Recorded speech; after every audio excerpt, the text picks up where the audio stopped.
Hello, and welcome to your Extensions Program New Teacher Support Series session, a deep dive into data. Today, we're going to talk about what is educational data, academic classroom data, pretest, post-test, checkpoints, IEP goals, benchmarks, and behavioral and functional data. First, let's start by answering the question, what is data and why do we take it? What is educational data?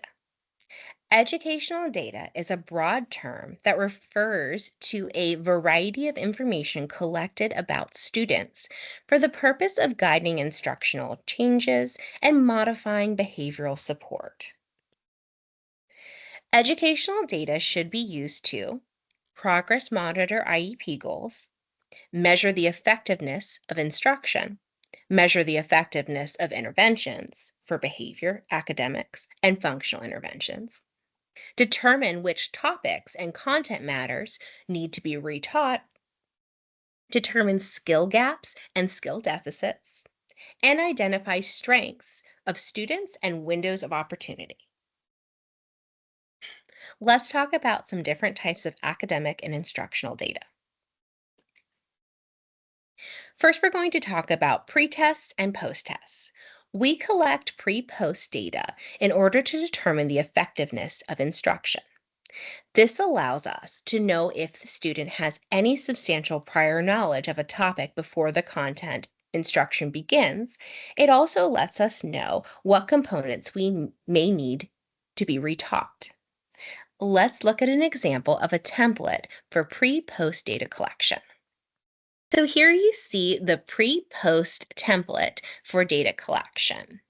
Let me give you a little bit of a tour of this document. So here you see the answer key, which explains that the plus mark means that it was answered correctly, and the minus mark indicates that the question was answered incorrectly. You also see prompting levels. So we have I, which is independent response, G, gestural, V, verbal, M would be teacher or parent models. PP is a partial physical prompt, and FP is a full physical prompt. So those prompting levels refer to the hierarchy of prompts and what level of prompting is given in order to elicit that response from the student.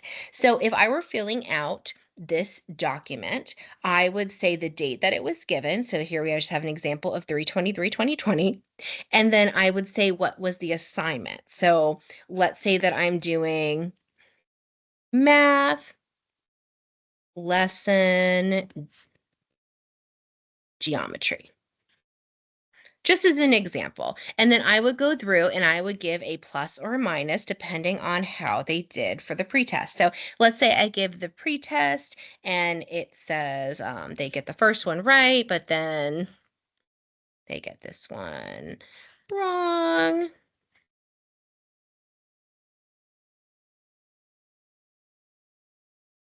And then they do this one incorrect. So essentially what you're going to be doing is going through and answering those questions, and then it's going to give the total over here. And then when you go to do the post-test, you are going to answer those post-test questions, and then it's going to give the post-test total over here. And you are going to be able to use those data points to compare them here. So if they got a total of, let's say, 3 points on the pretest and 5 points on the post-test, well, then you know that the instruction was pretty effective. But it's not only for that, it is so that you can start seeing trends too. Like, let's say the student is doing really well on the first three questions, but then consistently the fourth and fifth question, they're getting wrong or they're not responding, no response. That might be something that you can start taking data on and say like, hey, this student has a stamina for three questions, but once we get to 4 and 5, then we start to lose stamina a little bit and it's impacting accuracy. So there's lots of ways that you can use data, but that's just one example of a way that you might not just use this for accuracy or effectiveness of instruction. So that's how you would use that pre-post data collection tool. Another cool piece of pre-post data is the checkpoints that are in unique learning systems. So ULS has built-in pre-post tests every month that connect directly with the monthly lessons. The checkpoints should be given before the lesson is taught and after the lesson is taught to measure the effectiveness of instruction. So let me take you on a little tour of that. So first you go to unique learning systems, and then you go to GPS, and then you're going to select your student. I'm going to use my sample student here. And then you're going to go to unit checkpoints. So when you want to administer a checkpoint, you just go to administer checkpoint, and then you can either assign that checkpoint or you can give it directly. So if you are going to give it, you are just going to, let's say, do pretest. And then let's see where we're at. Okay, let me use lesson 11 as an example here. Let's use lesson 12. Okay, so you're going to choose the grade band that they're in. So preschool, elementary, intermediate, middle school, or high school. And that's going to make sure that they have the correct um, assignment. And then you're going to choose the test. So either they're level 1, so you might be doing the combined content, the reading and the math combined into one test. Or if they're level 2 and 3, you would give them separately. So if your student is a differentiated level 2 or 3, you are going to give separate assessments. Let's say you're doing one for reading and one for math. So you would give those separately. Let's go to pretest, and then you would just say run test. And the verification code is their full name. And I just want to show you what this looks like. So when you go to run that test, it is going to look like this. So you'll say start. And then you're going to have the what you're going to read on the bottom. So response opinion may only be present verbally. Okay, so dish and dad begin with the same sound. Show me the one that begins like dish and dad, and then you'll have the student make the selection. Boop. And then if they get it correct, it's going to move on to the next one. Or if they get it incorrect, it's going to move on to the next one. And it will only take away an option, I believe, in the post test. Let me check that though. I might be incorrect. Nib and nest. Okay, so let's say I do. Boop. Okay, so yes, in the pretest, it's just going to keep going. So it's not going to take one of the options away, even if they get it incorrect. But in the post-test, it is going to take one of the options away, which will model extend one.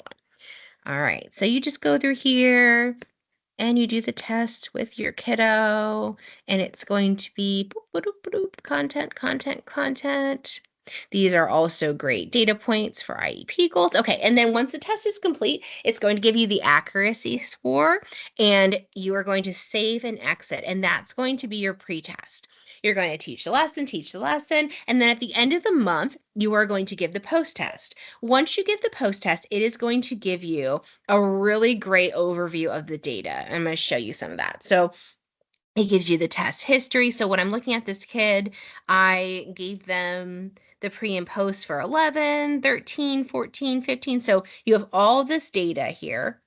And then it will also give you more specific data on which they got correct and which they got incorrect, what it looks like pre to post, and you can start drawing conclusions from this data. So over time, they will have a pretty good amount of data as they work through all of the checkpoints throughout the school year. That you might see some trends though. So like let's say that your student starts off every single lesson really struggling with vocabulary or struggling with identifying words with same initial, just as an example.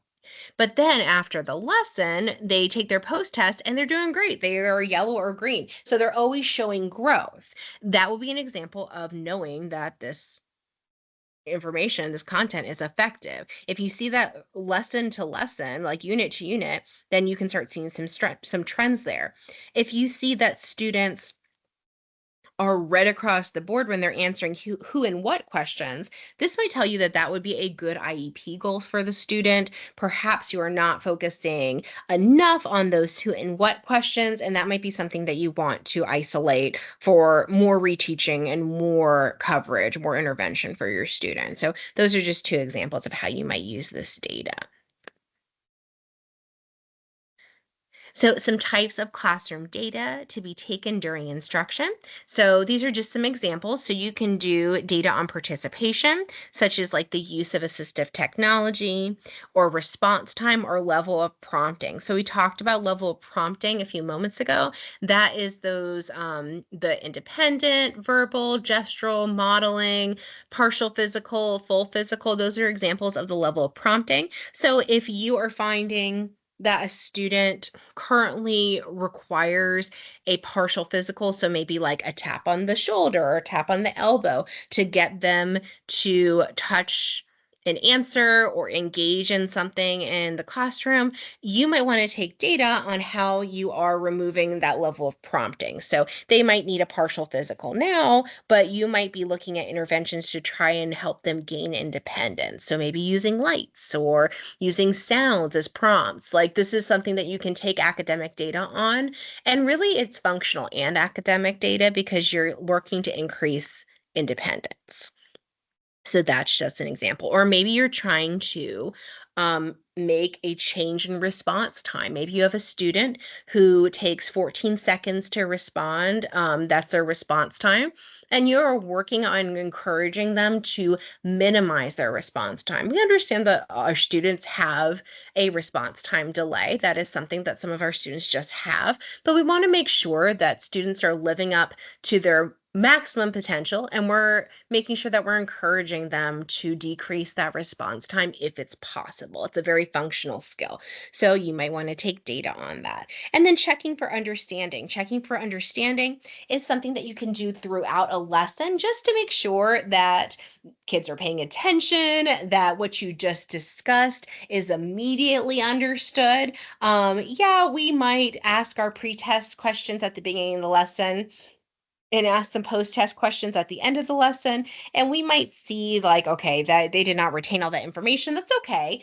But if I tell you something on a slide and then I immediately ask you the question right after, that's me checking for immediate understanding. If I say, the dog is in the house. And then I say, where is the dog? Is the dog in the house or is he at school? And you say at school, that tells me right there and then that you did not synthesize what I just said to you. So if all the kids in your class say the dog is in the school, that's when I would go back to that slide and be like, guys, we just said the dog is in the house. Where is the dog? And then I might show them the house, bring it around. Where's the dog? The dog is in the house. Give them an errorless opportunity to answer the question. That is just you putting those checks in place to make sure that you are making the most of your time when you're teaching, checking for that understanding. Next, we're going to talk about IEP goal data collection. So, all classroom data can be used for the purpose of progress monitoring goals and objectives. So, if you have a student whose IEP goal is to, and I wouldn't recommend writing a goal like this, but sometimes they exist, to attend to math related activities in 4 to 5 trials. I think that's a silly goal because our goals are supposed to be standards based, but let's just say you have that. Well, if you have a goal like that, you can literally take data every time you teach math because you're taking data on whether or not they're attending to math. So you better have a bunch of data on a goal that's as loose as that. Let's say you have a data goal or a goal for your students, an IEP goal for counting. Well, you can involve counting in any lesson. You could start every lesson by counting to 10 or counting to 20. There is counting. You can build it into the lesson. Just because you take data during the lesson doesn't mean you can't use it for IEP goal data. If you know that one of your students or three of your students have a counting goal, that's a cue for your TAs or even you, if you're taking your own data, to say, okay, we're about to count. That means Bobby, Jerry, and Carol need to have their counting data goal noted upon. Did they do it? Did they not do it? That stuff can be built into instruction and should be built into instruction because you do not have enough time in the day to monitor goals every single day. Right? In fact, you want to make sure that you're progress monitoring each goal at least twice per week. That is going to be enough sessions for you. You are going to be overwhelmed at what 2 times per week per goal looks like for each kid. So if you can build it into small group and whole group, then do it. It's going to make your life easier. And the data is not any less effective or meaningful just because it was done during whole group or during small group. Now, that being said, it's important to also take the time to do individual student IEP goal data because if it if their data is skewed by being in a group or being in small group, you want to also be taking data on that data. So if you find that in whole group, your student is answering with 40% accuracy, but when they're one-to-one, when they're getting individual support, they're answering with 100% accuracy, that's relevant data. It's relevant to be able to say that their accuracy increases when they're receiving a higher level of support. So all data is good data. If you're taking good data, you're never wasting your time because data can be used for a variety of different reasons. There's lots of ways to use our data. Even if your data is that the student refuses. Refusal data is just as relevant as participatory data.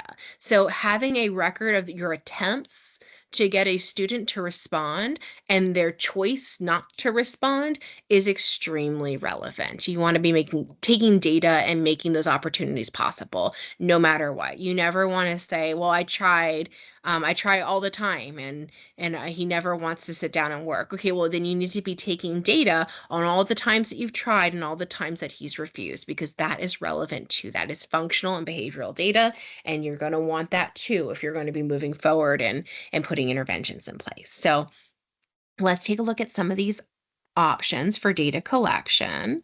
So over here, you can see the goal tracker, and I'm going to show you that too, but this is an example of a progress or an IEP progress monitoring tool. At the top, you can put the goal. You can just circle reading, math, written expression. You can write the goal in there. And then you're going to put the date and you're going to put the level of prompting. So this is independent, verbal, gestural. We have modeling, full physical, and partial physical. So you'll just circle. And then here you put the mastery. So I usually like to put check marks in here. So let's say I'm giving them 5 opportunities to identify the appropriate symbol to complete a mathematic equation that compares values. So I'm giving them 5 and 8 and asking them what goes here, greater than or less than. And let's say that I give them 5 opportunities and they get it right, I don't know, 1 time. Well, then I'm going to write 1 out of 5 in there. And then the next time I do a data point, so let's say that's Monday and I do it Mondays and Thursdays. On Thursday, I'm going to put the date, put the level of prompting, and then I'm going to say, oh, they got it in 5 out of 5 times. That's amazing. Does that mean they mastered the goal and I can move on? I never have to progress monitor it again? No, because I like to make sure that my maintenance is built into my goal. So I'm going to get this at least 3 times before I just say, oh, it's done. Because as much of a fluke as 0% can be, 100% can be a fluke too. It happens. So you want to be taking consistent data. And then at the end of the quarter, I usually don't bother to add everything up and do my percentages as I go. That just depends on your style. But when I'm entering it at the end of the quarter or maybe halfway mark in the quarter so that I can really be like informing making data based decisions, that's when I'll add up that 1 divided by 5, or if I did it out of 4, 2 divided by 4, whatever it may be. And that's going to give me my mastery percentage. let's look at the goal tracker. All right, so this is the master copy of the IEP Progress Monitoring Goal Tracker. And then if you want to watch the tutorial video, it's built into all of the trackers. But I'll just give you a quick overview here. All right, so when you're looking at the goal tracker, you're going to see IEP goal example because this one's an example. You're going to put the IEP goal here, service time. So like when are they being served, math, reading, whatever it may be. Then you're going to put the date, the location, the format of delivery, and then you're going to describe the specially designed instruction. So if you are teaching using number worlds or you're teaching using unique learning systems, attainment, that's where you're going to put the type of specially designed instruction in there. And then you're going to select your method of progress monitoring. So this really depends on your method of progress monitoring. But if you're using that data sheet that we looked at, then you're going to select data sheets because what you're going to be doing is taking the data from that data sheet and putting it into your tracker. And let me show you what this will look like. So let's say 11.4, 11.5, 11.6, 11.7, and then we just did special ed for all these. Boop, boop. Because I want to show you what this looks like. And all my data's in person, but if you teach homebound or if you're remote, then obviously you pick remote, but all my stuff is in person. And then for specially designed instruction, I did ULS.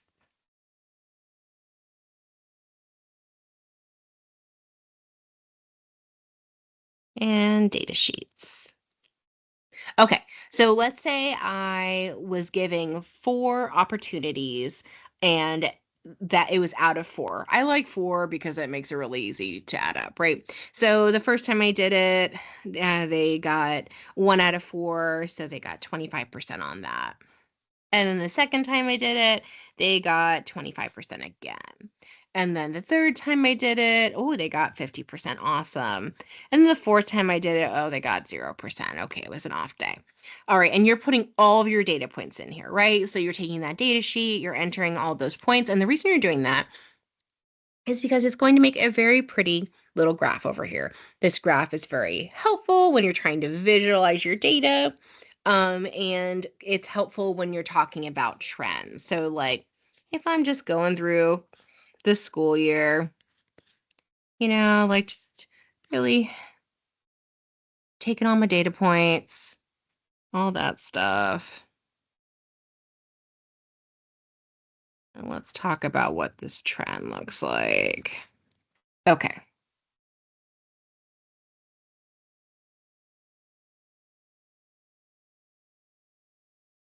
All right, so let's talk about the data points that I just did. So this is like, let's just say 12, 4, 12.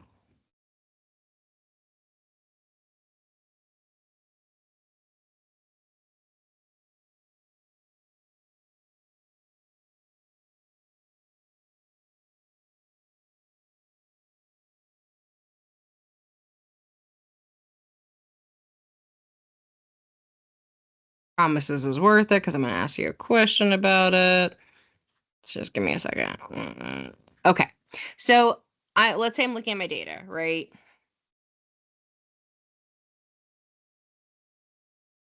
All that work, and I put the wrong dates in. Okay, so I'm entering this data, and it's the end of the quarter, or let's say they're due for an IEP, and I'm sitting here like, okay, let me look at this data and see what these trends are. I need to write some new goals. Okay.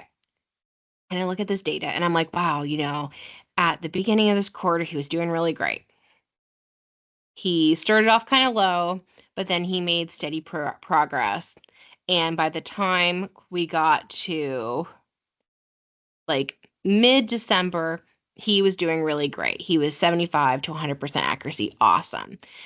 Looking really good. And then we came back from winter break and it was 25, 25 again. We had 2 zeros and up to 25. What this might tell me, what this data might tell me, is that he regressed over a long period of break. It's literally the data that you need to qualify somebody for extended school year, right? And if you have this little chart and you send this in when you're making the qualification for extended school year, who can argue with this data? The instruction didn't change. He was showing steady growth on his IEP goal with the interventions. And then as soon as he comes back from break, all of a sudden it is delayed again. So he just tanked in his accuracy. I'll do you one better. Let's say you keep taking data, right? So we got 2, 1.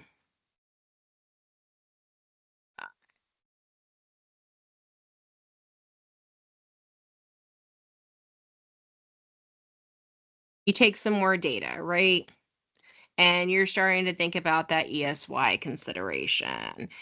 And when you look at the data, you see like, oh, okay, like not only did he have a regression over the break, but eventually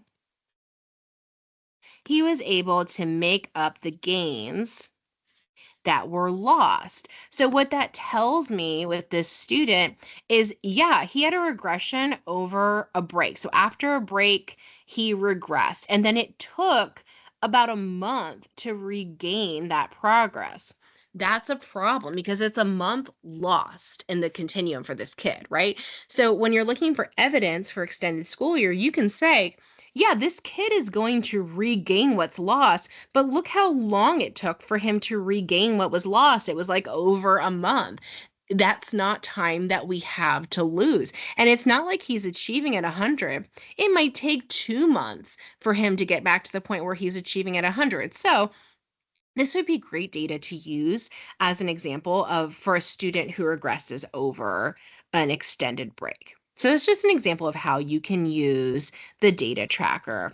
And what I like to do is I like to make a tab for each goal. So I'll duplicate it and I'll just make one for math, reading, written expression, how behavior, however many goals you have. And this is my favorite tool to use when it comes to tracking data for my IEP goals. Another cool thing that is built into unique learning systems is the benchmarks. And all extension programs teachers are required to administer at least 2 reading and 2 math benchmarks at the beginning of the year, the middle of the year, and the end of the school year. The ULS benchmarks are skill based assessments and they provide excellent probes for IEP goal progress monitoring. When you complete the benchmark, the system will also generate a present level based on the results. So I want to show you what that looks like because it is so cool. So if you're giving a benchmark, you're going to come to the GPS. And remember, I said at least 2 reading and math 3 times a year. You can do as many of these as you want. Please don't feel limited by that because anytime you are considering possibly doing an IEP goal or if you need present levels, don't be afraid to come in to the benchmarks and use it for those present levels. So I'm going to find my sample student who is in second grade. And the EC department has required me to do 2 benchmarks in reading. So let's say that I start off, my kiddo's in second grade. So let's say this is where they're at. They're working on letter identification. This is still a skill they need support with. And so I'm going to give this benchmark. And let's do this together. We'll start that benchmark. And you're reading this aloud to them. This is the letter S. Choose the letter that matches S. Choose the letter that matches O. Oh, choose the or this is the letter Z. Choose the letter that matches Z. Boop. I'm really trying, but I'm just struggling here. Just trying to do my best, make my way through. And I'm just going through the test.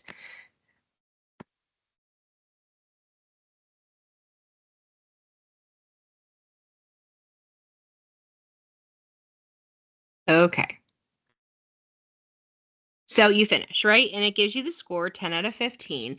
Here's the really cool thing that it does. So once you finish that assessment, it's going to data point. So this is cool because if you give this at the beginning, middle, and end of the year, it is going to show you if they are improving or if they are not improving. The other cool thing it does is it gives you a summary. And I like to use this for my present levels on the IEP. It is the most data driven, fantastic little summary. It's going to tell you exactly how they did. On this specific example, it says that the sample student was able to do letter matching from errorless field with 100% accuracy, that they were able to select the matching letter from a field of 3 choices with 100% accuracy. They cannot yet consistently choose the matching letter from a field of 2, scoring 1 out of 3. So see how it actually reports the data. And this is a great thing. I copy and paste this right into my present levels because this is a data driven piece of information. That's what the summary is based off of. So that's a really cool thing to have. All right, so let's talk about some behavioral and functional data. So there are two types of behavior you might see in the classroom. We have maladaptive behaviors and desired behaviors. Maladaptive behaviors are behaviors that can interfere with a person's ability to function in their daily lives or to adapt to different situations. They can range from minor behaviors like nail biting to more serious behaviors like self injury. A desired behavior can refer to actions or responses that are in line with expectations or goals. We write IEP goals to target and develop desired behaviors. These desired behaviors serve to replace or decrease maladaptive behaviors. Here are some suggestions for frequency and duration data collection. So, frequency data refers to the number of times a specific value appears within a data set. So, how many times?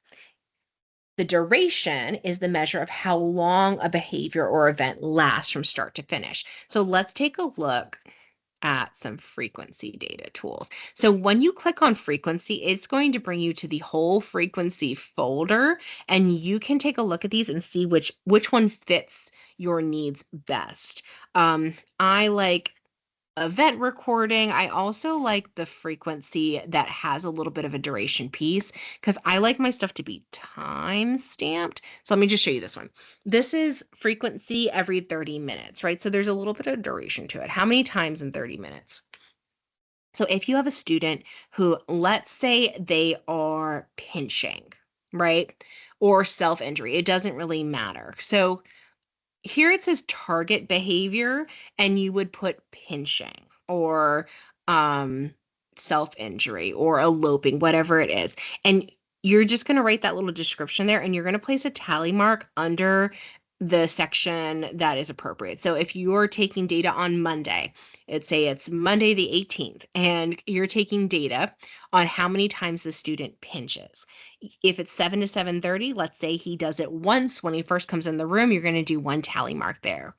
Let's say from 7:30 to 8:30, you guys are eating breakfast and he doesn't pinch. Okay, no tallies there. But then you move into math and he does not like math. So you might have 5 or 6 tallies where he is just pinching, pinching, pinching, trying to avoid math, right? And you know he does not like to do math, so this is no surprise to you. What you're going to see as you chart this data is you're going to see trends. If you have a bunch of pinches from 7 to 7:30, you know that there is something significant about arrival time for him. It increases the behavior. If you're seeing no pinches from 7:30 to 8:30 and you know that's during breakfast every single day, okay, like there's some significance to that. When he is given food or when he's preoccupied by a preferred task, we don't get as much pinching. If math is every Monday, Wednesday, and Friday from 8:30 to 9:30 and pinches go like out the wall like crazy on Monday, Wednesday, Friday, you can start making the correlation between that as a non-preferred task and he is trying to exhibit a behavior to avoidance, like he wants to avoid math, so he's pinching. And let's say on Tuesdays and Thursdays, you guys don't see that, but on Tuesdays and Thursdays, you have specials at that time. Okay, well, what that's telling me is that he's not struggling as much with transition as much as like doing non preferred tasks. So, like, he likes math and, I'm sorry, he likes art and music on Tuesdays and Thursdays, and we don't get any pinching for art and music. That tells us that a non preferred task is math and that he is using pinching to avoid that task or to communicate that he does not want to participate in math. So that's just data. You can start seeing those trends. And then you go through the day, right? And you're going to start seeing other trends. Like maybe at lunch, he's not pinching, but then maybe on Tuesdays and Thursdays, he leaves early at 12 o'clock for ABA, but on Mondays, Wednesdays, and Fridays, he does not leave early. And you're noticing that at 12 o'clock on Mondays, Wednesdays, and Fridays, he is starting to have an increase in behaviors because he's expecting to leave. That tells me that this student is getting frustrated because he's expecting to go home, right? So you might want to use a visual schedule. You might have to want to have conversations with mom or dad about how you're seeing these trends work out in his school day. Like just making sure that they understand that you're tracking the behavior and that you are noticing some trends on the days that he's not leaving early. Okay, so that is just an example of how you might use this frequency tracker. Let's look at the duration options. So duration, it is going to give you, let's take a look here. We have one for feeding. Let that. Let's just do this one.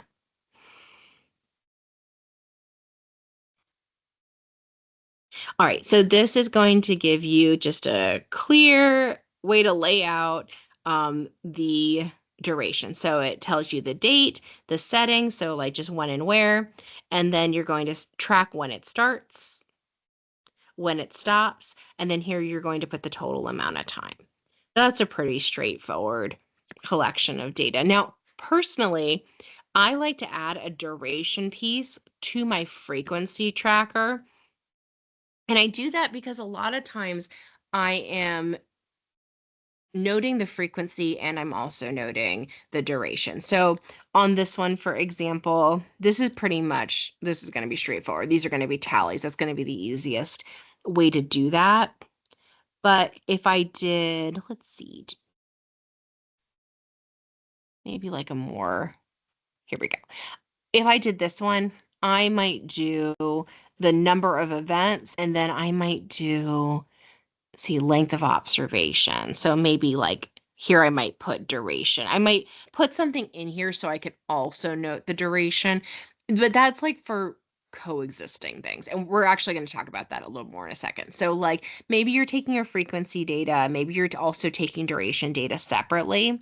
Let's talk about ABC data and we'll talk about how to like kind of combine these data collection tools into like an overall ABC data collection tool. So the goal of ABC data behavior is to understand and manage behaviors by recording what happens before and after a behavior. This data collection method is used to identify triggers and maintain factors for behavior, which also allows for effective intervention plans. So, an antecedent is what happens immediately before a behavior occurs. This could be a specific event, environmental cue, or a trigger.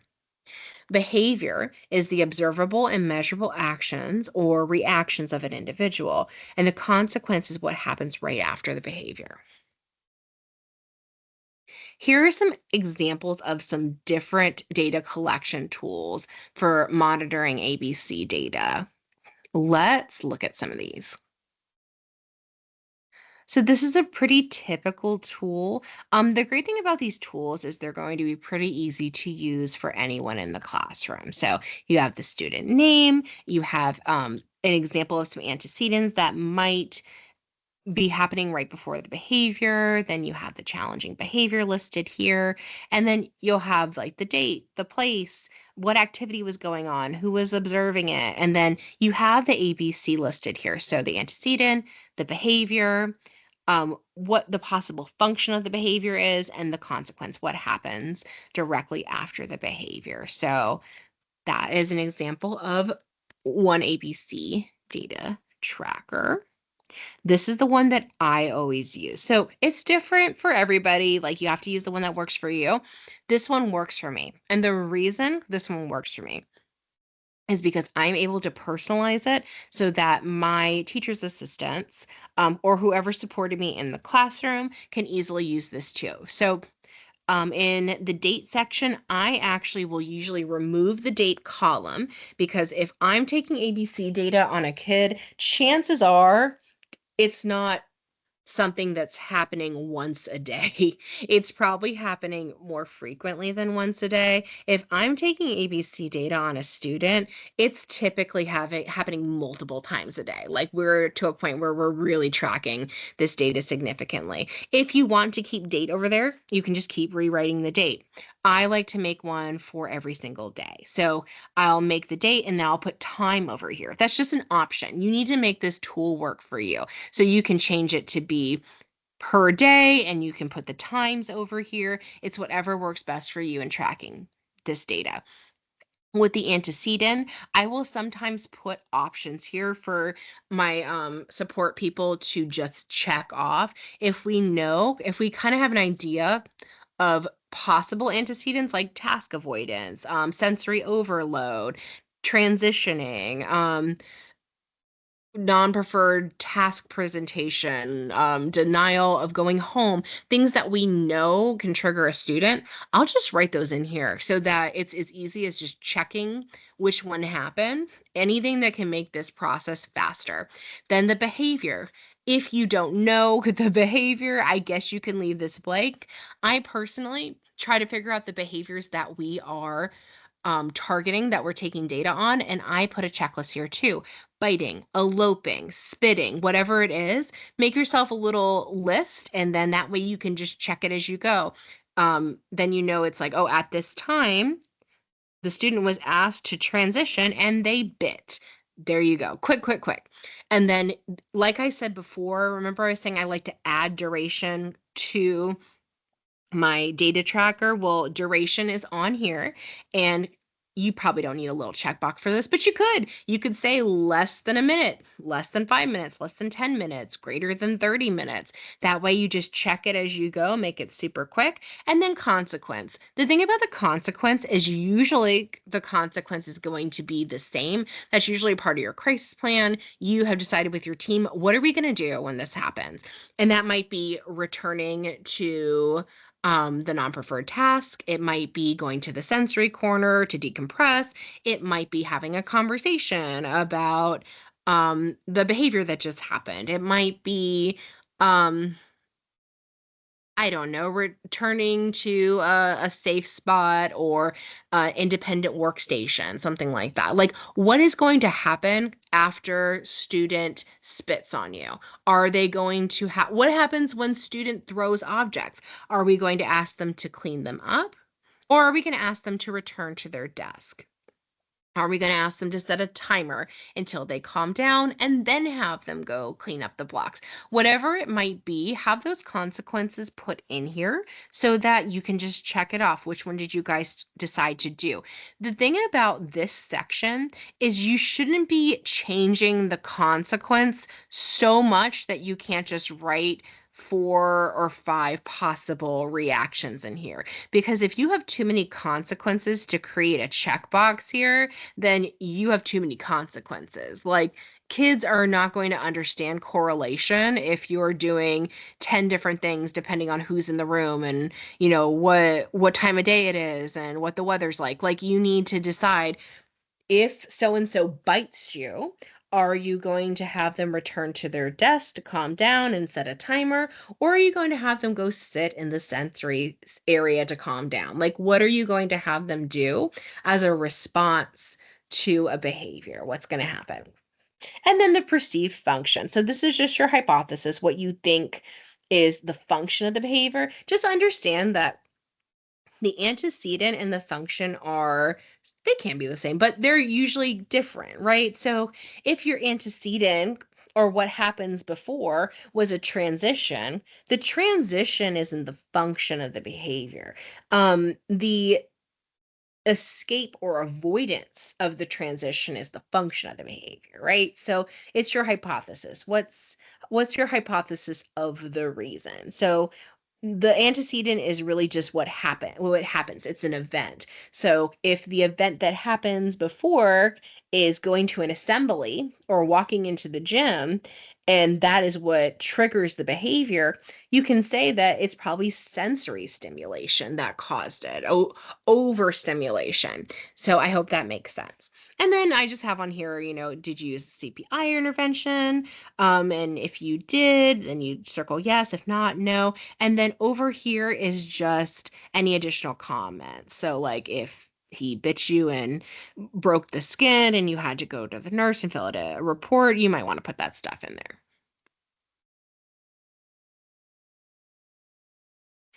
The next type of data that you might take in the classroom is task analysis. Task analysis is a method for breaking down a complex task into smaller steps to help teach or understand how to complete it. So, task analysis can be used by teachers to break down complex skills into smaller ones, into more manageable steps to teach the learner. Let's take a look at this task analysis recording sheet. So, let's say you are breaking down the steps of going to the bathroom, just start to finish, what it takes. So you are going to start by communicating that you need to use the bathroom. So maybe the student has a picture symbol on their desk that says bathroom, or they have a sign that they'd use to tell you that they need to go to the bathroom. So that's step one. Tell me you need to go to the bathroom. Step two, navigate to the bathroom. Step three, enter the stall. Step four, use the bathroom. Step five, wipe after using the bathroom. Step six, wash your hands. Step seven, dry your hands. Step eight, return to your desk. So you got 8 steps there that break down the process of going to the bathroom. And you are going to take data on how they do those steps. So over there, you have the steps, and over there you have how they are completing those steps. I usually do a check or a minus if it's completed. And then you just go through, you take that data. How are they doing on those steps? Da, da, da, da, da. Let's say you take data for 3 weeks and you're like, okay, we're doing really great at identifying when we have to go to the bathroom, and we're doing really great going to the bathroom and using the bathroom independently and wiping and making sure that we are ready to go. But then we get to hand washing and we're just not doing that. That part is not happening. So, what you could say at that point is this task analysis recording sheet, you did your job. We don't need to keep recording the tasks 1 through 4. We are good there. Let's move on and break down hand washing into a task analysis. So, then you start your new task analysis for the steps of hand washing. So, you might break it down to wet your hands, grab some soap, wash or rub your hands together for 10 seconds, rinse your hands with water, grab a paper towel, dry your hands, throw away the paper towel, return to your seat. All of a sudden, one step that was in your previous task analysis has its own 8 steps, and you're going to start reviewing those steps, and you're going to take data on it, and you're going to see which areas they need the most support in. Maybe they are doing great with most of the steps, but they are really struggling with the steps that avoid water. All right, then you have to start thinking about that. Ooh, do they have like an aversion to water? Is there a reason? Do they not like the sound that the sink is making? Like these are, I know this seems crazy. Sometimes I say this stuff out loud and I think, oh, that sounds a little crazy. It's not crazy. You are using data to figure out, like explicitly, you're making a data driven observation. We can't just look and say, like, oh, it seems like he's having a hard time with the water. No, if you take task analysis and you're seeing that he is stuck at the water step of the process every single time, that's data that shows like we may have like a problem with the water component. Let's see what we need to do to help work through this water piece.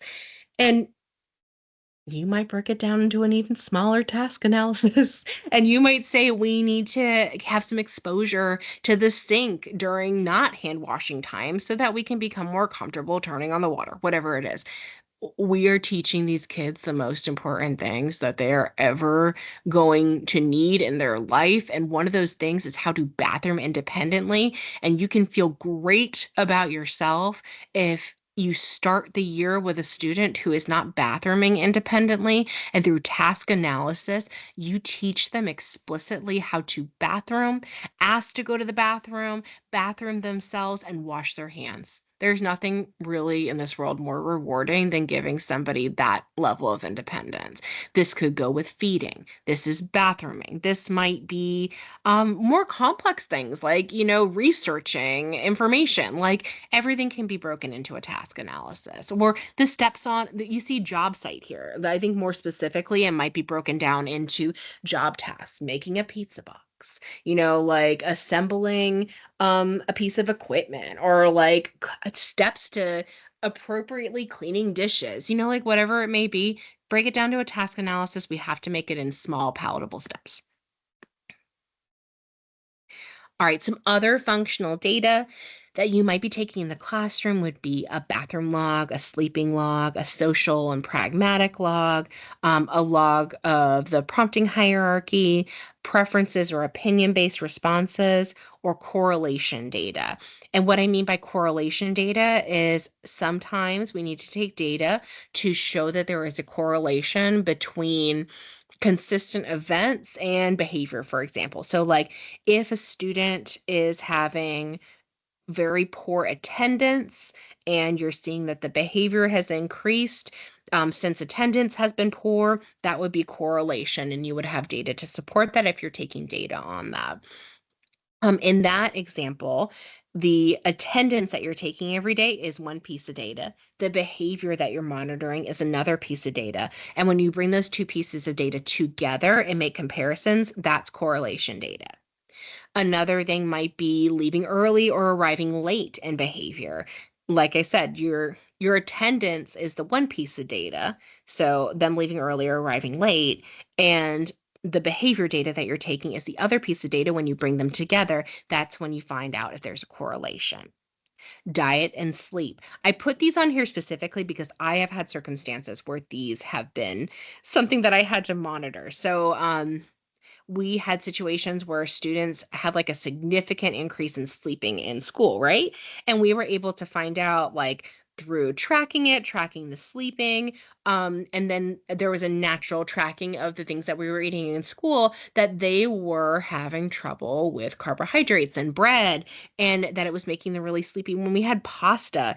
And then eventually we were able to find out that the student had type 2 diabetes. So like we are not doctors, but we can definitely see some correlations where it's like, hey, like, so and so eats a banana and they are out. Like they're out like a light, sleepy kid, can't keep them awake after a dessert, so those types of things we can see and provide the data. And then, medically, what a doctor or a parent might do with it, that's their choice. You might also see a correlation between diet and behavior. This specific example was brought to my attention by a parent who is concerned with certain ingredients in food, but like they understood that it was something that we had in our school lunches. And anyway, so we were taking behavior data and seeing increases when the student was eating certain foods, certain types of foods. And eventually they were able to get supported because they were having acid reflux and that was increasing their behavior. Like these are things that, like, when you have students who are nonverbal communicators who aren't able to communicate what they're feeling, gosh, I know, like, I don't know if I would be able to tell you if I had acid reflux, like I don't have experience with that. So I'm sure the first time that happened would be really confusing, especially if you are little and you're not able to research it or ask WebMD, right? So like we're really supporting these kids, and this, in a way, is a great way to support them with data.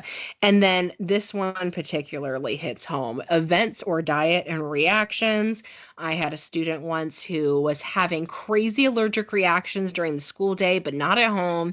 And we could not figure out what was going on. And we took data on food every single day, like from amount of water being consumed till it was just like unreal. Anyway, ended up being a gluten intolerance.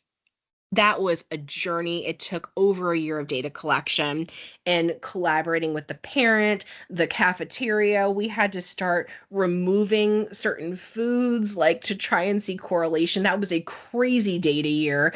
But it worked out because honestly, like, where else is a student who is in extensions programs going to be able to explain that they have a gluten intolerance? Would this kid have lived for the rest of their life with a gluten intolerance and sick all the time, not being able to figure out like what is going on or communicate what was happening to them if we hadn't taken the data and put the time into realizing that she had a gluten intolerance? So, data is important. Take data.